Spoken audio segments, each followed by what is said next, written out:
एक छोटे से उत्तराधिकार समारोह में महाराजश्री ने चादर ओढ़ाकर उत्तराधिकार की रीति को पूरा किया तथा उत्तराधिकार घोषणा पत्र पर हस्ताक्षर भी किए। इस अवसर पर बोलते हुए महाराजश्री ने कहा, मैं भी कुछ दिनों से सोच रहा था तथा दूसरे लोगों की भी यही राय थी कि अब मुझे अपना उत्तराधिकारी घोषित कर देना चाहिए। अब मैं 78 वर्ष का भी हो गया हूँ। वैसे तो किसी के जीवन का भी भरोसा नहीं, किंतु आयु बढ़ने के साथ अंतिम समय निश्चित ही समीप आता जाता है। उत्तराधिकार की घोषणा से मैं अपने आप को बहुत हल्का एवं सुविधाजनक स्थिति में अनुभव कर रहा हूँ। ऐसा परंपरा से ही होता चला आ रहा है। एक राजा जाने के पश्चात उनका पुत्र तथा गुरु के पश्चात उनका शिष्य उनके उत्तरादायित्व को संभालते चले आ रहे हैं। यदि अपने जीवन काल में ही उत्तराधिकारी की घोषणा कर दी जाए तो कई प्रकार की संभावित समस्याओं से बचा जा सकता है। शिवों का विधिवत अधिकार तो मेरे जाने के बाद होगा, किंतु क्रियात्मक रूप से मैं कई बातों से आज से ही निवृत्त हो रहा हूँ। यथा संभव अब दीक्षा कार्य शिवोम करेगा। आश्रम की देखरेख का काम भी प्रायः वही करेगा। आप लोगों से मुझे यही कहना है कि आश्रम में अपनी रुचि पहले की तरह ही बनाए रखें तथा पूर्ववत सहयोग देते रहें। मैं जानता हूँ कि नए महाराज का काम काफी कठिन है। अपने व्यक्तित्व को सिद्ध करने में समय लगेगा। अभी कई बातों का उसे अनुभव नहीं है, पर कोई भी सब कुछ सीख कर जगत में नहीं आता, जगत में आकर ही सीखता है। इसलिए इसे सीखने के लिए थोड़ा समय देना पड़ेगा। मैं आशा करता हूँ कि आपका सहयोग सदा मिलता रहेगा। समारोह के पश्चात मैं अपने कमरे में आया तो फिर विचारों ने घेर लिया। अब तक मैं किसी से कोई भी भेंट स्वीकार नहीं करता था, किंतु अब आश्रम का प्रतिनिधि बनकर आश्रम के लिए आश्रम की ओर से भेंट स्वीकार करना ही होगी। महाराजश्री ने 1960 में मुझे दीक्षा देने के लिए कहा था, किंतु अब तक भी मैंने कोई दीक्षा नहीं दी थी, क्योंकि गुरु तथा गुरु सेवक दोनों कार्य निभा पाना अपने लिए कठिन समझता था। वैसे भी गुरु बनने में मुझे कोई रुचि नहीं थी। इसे मैं अंतर्वासना की एक करामात ही मानता था, किंतु अब उत्तराधिकारी बन गया हूँ तो यह काम भी करना पड़ेगा। मुझे अपना जीवन स्पष्ट ही बदलता सा दिखाई दे रहा था। क्रम के इस बदलाव में वृत्ति भी कहीं न बदल जाए, यह चिंता मुझे सताने लगी।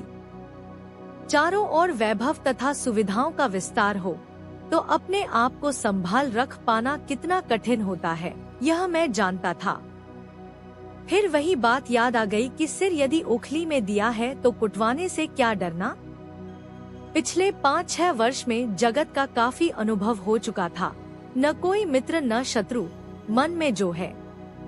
मन की इस उछलकूद से परे हटना है, किंतु इस उछलकूद में रहते हुए ही, वैभव में रहते हुए ही वैभव के बंधन से मुक्त होना है। फिर मन के विचार दीक्षा कार्य की ओर मुड़ गए। जिस कार्य के करने से मैं पिछले 6 वर्ष से बचता आ रहा हूँ, उसे अब करना ही होगा। एक निश्चय मन में अवश्य कर लिया कि अपनी इच्छा से कोई दीक्षा नहीं दूंगा। दीक्षा की स्वीकृति महाराजश्री प्रदान करेंगे। जिसे कहेंगे उसे ही दीक्षा दूंगा। अतः जब तक श्री गुरु महाराज का शरीर वर्तमान रहा तब तक नए दीक्षार्थियों को मेरे तथा महाराजश्री के बीच 2-4 चक्कर लगाने पड़ते थे। महाराजश्री कहते दीक्षा मैं नहीं देता, मैं कहता महाराजश्री की स्वीकृति चाहिए। महाराजश्री ने दीक्षा के बारे में समझाया था कि गुरु होने का अभिमान नहीं पाल लेना। तुम अपनी योग्यता, तपस्या एवं वैराग्य से गुरु नहीं बने हो, वरन गुरु संकल्प से तुम्हें गुरुपद प्राप्त हुआ है। अब तुम्हारे माध्यम से गुरु संकल्प कार्य करेगा। यदि तुम में गुरुपने का अभिमान आ गया तो तुम गुरु संकल्प से कट जाओगे। दीक्षा कार्य भी गुरु सेवा समझ कर ही करना। मैंने मन में यह भी विचार किया कि सबसे प्रथम मेरी स्थिति इस आश्रम में शिष्य की है।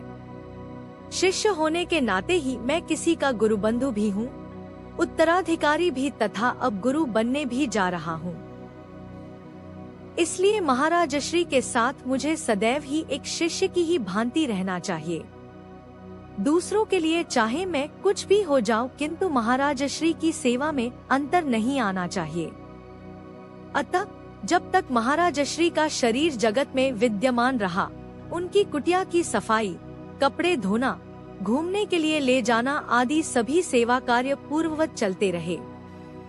सायंकाल को बाहर चौक में महाराज श्री कुर्सी पर विराजमान थे। आगे भक्तगण दरियों पर बैठे थे। बातचीत आध्यात्मिक ही चल रही थी। महाराज श्री कह रहे थे, जीवन यात्रा एक ऐसी यात्रा है जिसमें हर यात्री भटका हुआ है, फिर भी अपने ही मार्ग को ठीक बतलाकर दूसरों को राह दिखाने का प्रयत्न करता है। जीवन यात्रा एक ऐसी यात्रा है जिसमें कोई भी नहीं जानता कि उसे जाना कहाँ है, फिर भी दूसरों को उनका गंतव्य समझा रहा है। यह यात्रा अनंत काल से चल रही है तथा कुछ पता नहीं कि कब तक चलती रहेगी। कभी यात्री बर्फीली कठिन ऊंचाइयों पर चढ़ने लगता है, तो कभी नीची ढलवानों पर लुढ़कने लगता है, कभी वादियों घाटियों की हरियाली में खो जाता है, तो कभी मरुस्थल में भीषण तपिश को सहन करता हुआ रेत फाकने लगता है। कभी मन में उत्साह उमड़ पड़ता है, तो कभी निराशा छा जाती है। कभी यह समझकर कि यही उपाय ठीक है, बोझा सिर पर उठा लेता है, तो अगले ही क्षण बोझे के बोझ से घबराकर उसे सिर से उतार फेंकता है। जीवन यात्रा एक ऐसी यात्रा है जिसका प्रत्येक यात्री दुविधा में है, भ्रमित है, अंधकार में है। प्रत्येक यात्री बिना किसी प्रकार की व्यवस्था किए गहन अंधकार में बिना रास्ता देखे कदम आगे बढ़ाता है। जब ठोकर खाकर गिर पड़ता है तो अपनी भूल का एहसास होता है, पर भूल कहाँ हुई यह फिर भी नहीं समझ पाता। सतत अंधकार में ही चलते रहने से प्रत्येक यात्री बार बार गिरता, अपने घावों को सहलाता, खड़ा होता, आगे बढ़ता रहता है। जीवन यात्रा एक भंवर की तरह है जिसका घुमाव अति तीव्र है, किंतु निरंतर एक ही स्थान पर घूमता रहता है। जीवन यात्रा नाव में सवार एक ऐसे यात्री के समान है जिसमें नाव किनारे गड़े एक खूंटे से बंधी है, किंतु पतवार को जोर जोर से चलाने का प्रयत्न हो रहा है। जब यात्री दुविधा में होते हैं तो कोई एक उनका मार्गदर्शक बन जाता है। मार्गदर्शन को स्वयं भी यह पता नहीं होता कि उसे जाना कहाँ है तथा नई रास्ते का कुछ ज्ञान होता है, फिर भी वह मार्गदर्शन का उत्तरदायित्व निभाने लगता है। अन्य सभी यात्री भी उसे रास्ते का जानकार तथा अनुभवी मान लेते हैं, उसकी जय जयकार बोलते हैं, उसकी सेवा करते हैं, आदेश का पालन करते हैं। मार्गदर्शक भी उन्हें मार्ग की जानकारी देते हुए आगे बढ़ता जाता है। अंततः मार्गदर्शक के चेहरे पर भी असफलता के लक्षण प्रकट होने लगते हैं। यात्रियों में फिर निराशा छा जाती है। कोई दूसरा यात्री मार्गदर्शक को पीछे धकेलकर स्वयं मार्गदर्शक का उत्तरदायित्व संभाल लेता है। इस प्रकार मार्गदर्शक बदलते रहते हैं, यात्रा चलती रहती है, पर कभी भी गंतव्य तक नहीं पहुंच पाती। इस यात्रा से कई बार यात्री ऊब जाता है। कोई पहाड़ की गुफा, कोई नदी किनारा, किसी वृक्ष की शीतल छाया उसके मन को भा जाती है। वह यात्रा का विचार छोड़कर उसी जगह रम जाता है, उसी में सुख का अनुभव करता है, उसी को अपना गंतव्य मान लेता है, किंतु मन है कि एक स्थान या परिस्थिति में रहना ही नहीं चाहता। वहाँ से भी यात्री का मन उखड़ जाता है। वह फिर चल पड़ता है, फिर मार्गदर्शक ढूंढता है, फिर उसकी जय जयकार करता है, आज्ञा पालता है। यह यात्रा बड़ी विचित्र है। यात्री प्रत्येक दूसरे यात्री से परिचय पूछता फिरता है, जबकि अपने स्वयं से ही अपरिचित है। रास्ता खोजता फिरता है, जबकि उसे गंतव्य का पता ही नहीं। यात्रा के साधन जुटाता है, जबकि कोई भी साधन साथ नहीं निभा पाता। जिस पृथ्वी पर वह चलता है एक दिन उसके पाँव के नीचे से खिसक जाती है। जिस वायु में वह सांस लेता रहा है, वह एक दिन अपनी गतिशीलता समेटकर एक ओर हट जाती है। जिस सूर्य के प्रकाश में वह जीवन भर अंधकार से लड़ता रहा था, एक दिन उसके लिए अस्त हो जाता है। यहाँ तक कि उसका शरीर भी, जिसको उसने अपना अभिन्न अंग माना हुआ था, एक दिन उसका साथ छोड़ देता है। यह यात्रा एक भटके हुए राही की यात्रा है, जिसे अपने घर से निष्कासित कर दिया गया हो। न कोई ठौर ठिकाना, न कोई आश्रयदाता, अनंत आकाश की छाया में एक अकेला, मन में सदैव आश्रय प्राप्त कर पाने की आशा से भटकता बेसहारा यात्री। उसका प्रत्येक जन्म एक नई आशा के साथ प्रकट होता है तथा प्रत्येक मरण पर निराशाओं का भारी बोझा सिर पर लाद कर जगत से विदा हो जाता है। इसी आशा हताशा की भूल भुलैया में वह चक्कर खाता रहता है। बेचारा यात्री, असहाय यात्री, भटका यात्री। इस यात्रा में सफलता प्राप्त करने के लिए यात्री को इन प्रश्नों का उत्तर अपना हृदय टटोल कर खोजना चाहिए।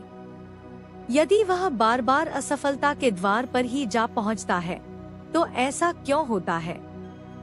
यदि वह बार बार ऐसे मार्गदर्शक के चंगुल में जा फंसता है, जिसे स्वयं ही मार्ग तथा गंतव्य का ज्ञान नहीं, तो इसका कारण क्या है? क्यों वह अपने पाव में पड़े बंधनों से मुक्त होकर उन्मुक्त भाव से यात्रा नहीं कर पा रहा? आप लाख शास्त्र पढ़ो, सत्संग सुनो, किंतु इन प्रश्नों का यथार्थ उत्तर स्वतंत्र चिंतन द्वारा अपने अंतर से ही प्राप्त होगा। शास्त्र अनेक तथा विविध प्रकार के हैं। सत्संग में भी वक्ता के दृष्टिकोण की छाप अवश्य होती है। यह किसी सीमा तक आपके स्वतंत्र चिंतन में सहायक तो है, किंतु प्रकाश तथा यथार्थ ज्ञान अंदर से ही उदय होगा। प्रश्न जब शंकाओं का समाधान तथा ज्ञानोदय अंतर से ही होगा, तो पढ़ने तथा सत्संग में जाने की क्या आवश्यकता है? उत्तर इससे आपको अंदर झांकने की सामग्री मिल जाएगी। गुरु भी अंदर जाने की ओर इशारा करता है, अंदर जाने का उपाय सुझाता है, शक्ति को जायत कर चित्त निर्मलता का मार्ग प्रशस्त करता है, जिससे साधक अपने अंतर में प्रकाश का अनुभव कर सके। किंतु ऐसा वही कर सकता है जो स्वयं भटका हुआ यात्री न हो, अध्यात्म पथ पर आरूढ़ यात्री हो। प्रश्न तो आपका भाव यह है कि यात्री को ठीक मार्गदर्शन के लिए गुरु आवश्यक है। उत्तर किसी अपवाद को यदि छोड़ दिया जाए, तो यही कहा जाएगा कि यात्री के अध्यात्म पथ की ओर मुड़ने के लिए गुरु आवश्यक है। पहाड़ जब एक बार गिरना आरंभ हो जाता है, तो गिरता ही जाता है। उसी प्रकार भटका हुआ रही एक के पश्चात एक भूल करता जाता है। अंततः वह अपने आप को पाप और वासना के ऐसे सघन वन में बेसहारा, अकेला तड़पता पाता है, जहाँ से निकलने के लिए उसे कोई मार्ग सुझाई नहीं देता। जैसे पापी अपने एक पाप को छुपाने के लिए 100 दूसरे पाप करता है तथा पाप की गहरी खाई में गिरता ही जाता है, वैसी ही स्थिति भटके राही की होती है। भटका हुआ यात्री आवारा पशु के समान होता है, न कोई घर, न ही मालिक, जिधर मुंह उठाया चल दिया। मनुष्य भी जगताकर्षणों के प्रति खिंचता भागता फिरता है। कभी हाथ में कुछ आता सा लगता है, कभी आया हुआ भी फिसलता सा प्रतीत होता है, जैसे कोई आकाश कुसुमों की गठरी बांधने का व्यर्थ प्रयास कर रहा हो। यही भ्रम यात्री के जीवन को कष्टमय तथा असंतुलित बना देता है। कितने खेद का विषय है कि मनुष्य भगवान के तुल्य बीज रूप में सभी शक्तियों के विकास की संभावना अपने अंदर समेटे हुए भी पशु के समान व्यवहार करता है तथा मारा मारा फिरता जीवन व्यर्थ नष्ट कर देता है। वह चाहे तो सही मार्ग अपनाकर अपने यथार्थ स्वरूप की ओर भी लौट सकता है, किंतु वह भ्रम में ही भटक रहा है। महाराज श्री ने आज की बात यही समाप्त कर दी, किंतु इससे प्रवचन श्रृंखला का एक क्रम आरंभ हो गया। मुझे ऐसा लग रहा था कि आज की बातें मेरे लिए ही कही गई थी। सन्यासी होने के उपरांत मेरे लिए आत्मनिरीक्षण और भी आवश्यक हो गया था। मैंने मन में गहरे उतरने का प्रयत्न किया तो मुझे अपने अंदर अनेक विकार दिखाई दे रहे थे। प्रातः समय भ्रमण में मैंने महाराज श्री से चर्चा की, महाराज जी, मैं समझता हूँ कि मैं एक भटका हुआ यात्री हूँ, फिर दीक्षा देने का मुझे क्या अधिकार है? अभी मुझे अपने अंतर में अनेक दोष दिखाई देते हैं। महाराज श्री ने कहा, यदि तुम्हें अपने दोष दिखाई देते हैं तो तुम भटके हुए कैसे हुए? तुम मार्ग पर आरूढ़ हो। भटका यात्री अपने दोषों की ओर से उदासीन रहता है। रही बात दीक्षा की, तो तुम तो केवल माध्यम हो जिसके द्वारा दीक्षा मैं दूंगा। तुम्हारा दीक्षा देने का अधिकार मेरे संकल्प के अधीन है। इसीलिए मैंने तुम्हें कहा था कि गुरु होने का अभिमान नहीं करना, किंतु तुम अभी तक भी यही समझे बैठे हो कि दीक्षा तुम दोगे। मैंने कहा, बात करना तो नहीं चाहिए, पर जब विषय निकला है तो बात करना पड़ती है। इसका अर्थ यह हुआ कि जब तक आपका शरीर है तभी तक दीक्षा कार्य कर सकूंगा। महाराज श्री, मेरे देहत्याग के पश्चात भी मेरा संकल्प कार्य करता रहेगा, क्योंकि वह तुम में स्थापित हो चुका है। इस पर मैंने कहा कि इसका तात्पर्य यह हुआ कि जब तक मेरा शरीर है तभी तक यह परंपरा चलेगी। महाराज श्री, नहीं, उसके बाद मेरा संकल्प तुम्हारे संकल्प के अधीन तुम्हारे शिष्यों के माध्यम से कार्य करेगा, किंतु तुम्हारा संकल्प मेरे संकल्प के द्वारा नियंत्रित होगा। जहाँ गुरुपने का अभिमान मन में उदय हुआ कि यह संकल्प श्रृंखला टूट जाएगी, संकल्प निष्प्रभावी होकर विलीन हो जाएगा।